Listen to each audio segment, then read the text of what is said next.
What's up YouTube, Siegfried Tulane here. And today we're going to make another video on this whole Genshin drama situation. I'll catch you guys in just a minute.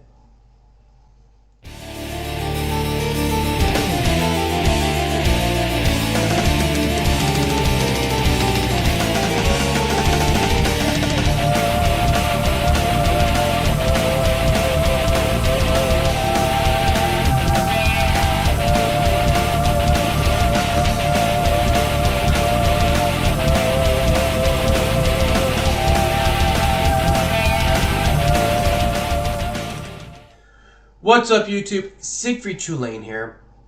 I made a couple videos on this. I'm pretty sure it's obvious what side of the fence I'm on here. I am in full agreement that Genshin has messed up with rewards once again.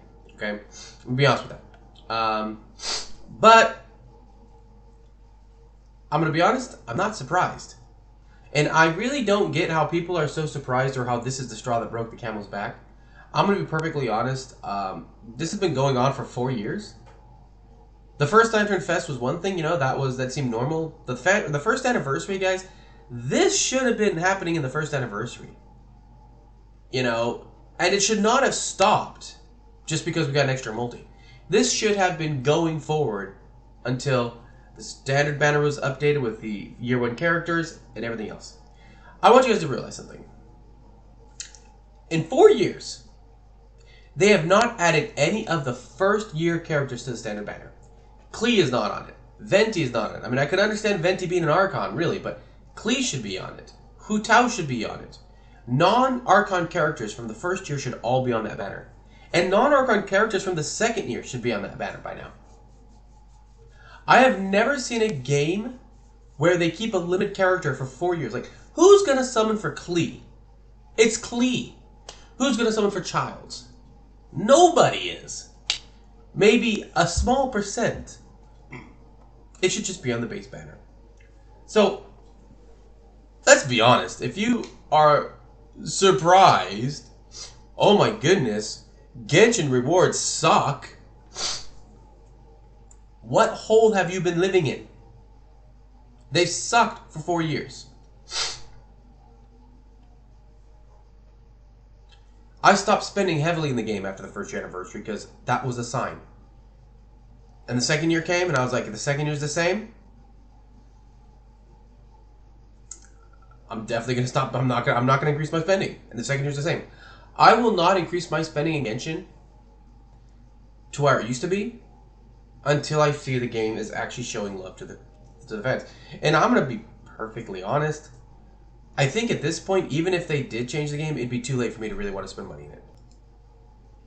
Let's be honest. 4 years at this point, I'm not really interested in spending money in Genshin like I used to. I'd much rather use that money in Star Wheel or Honkai.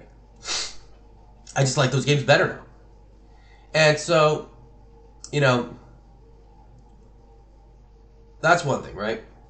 Of course, we're talking about the endgame. You know, I'm actually going to make a video on what I think Genshin should do for endgame, because Genshin has a lot of potential for a very unique endgame that no other gacha game has, and I think it would be perfect for Genshin. I'm going to actually make another video on that shortly.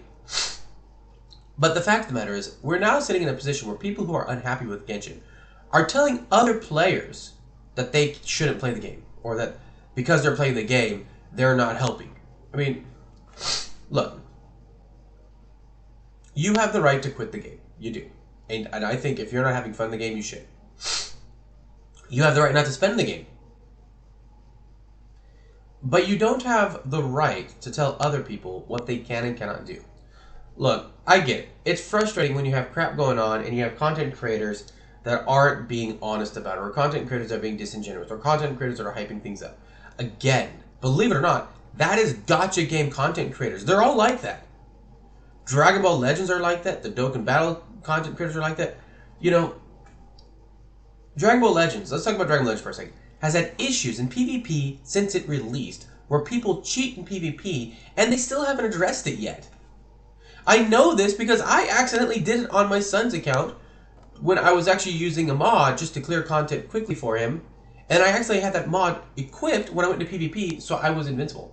Now, I will be honest, I surrendered that fight because it was unintentional, so that the other person won. because I did not realize that that sheet was on at the time and that I had actually turned it off, but you have to restart the system before it actually turns off. So I know for that account never got banned. So I know for a fact that Dragon Ball Legends does not watch that. And, you know, the content creators are always, oh my goodness, this unit's going to be the best unit. Oh, it's the best unit. You know, it's so annoying. And the Genshin content creators have been the same. Oh, this new unit's going to be game-breaking. Oh, this unit is going to be game-breaking. Oh, this new unit's going to be game-breaking. You know, not every unit is game-breaking. Oh, then Ito sucked. Now Hytham sucked, right? Hytham sucked, dude. Hytham's a god, man. I love Hytham. The whole crap about him sucking was stupid.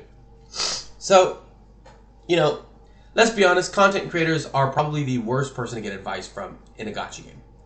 Because they want people to view them. They want the gacha game to sponsor them. They want... So they're overly positive and they're disingenuous. It's their job, though. I mean, like, think about it. Content creators are salespeople. That is their job. Their job is to be overly positive because they need to get you to like what they're liking to feed what they're being. I mean, okay, let me be honest. Like, how many content creators have you seen sponsoring Raid Shadow Legends? Go look in that page. Go look at how bad those reviews are. Go look at what the comments say, and you're like, oh, this game is horrible. I know, because I was like, you know what? I tried a while ago. I didn't really try it very long. It was kind of meh. I'm seeing everybody talking about it. Let me take a look at it. I looked at it, but I looked at the comments, and I was like, this game is trash.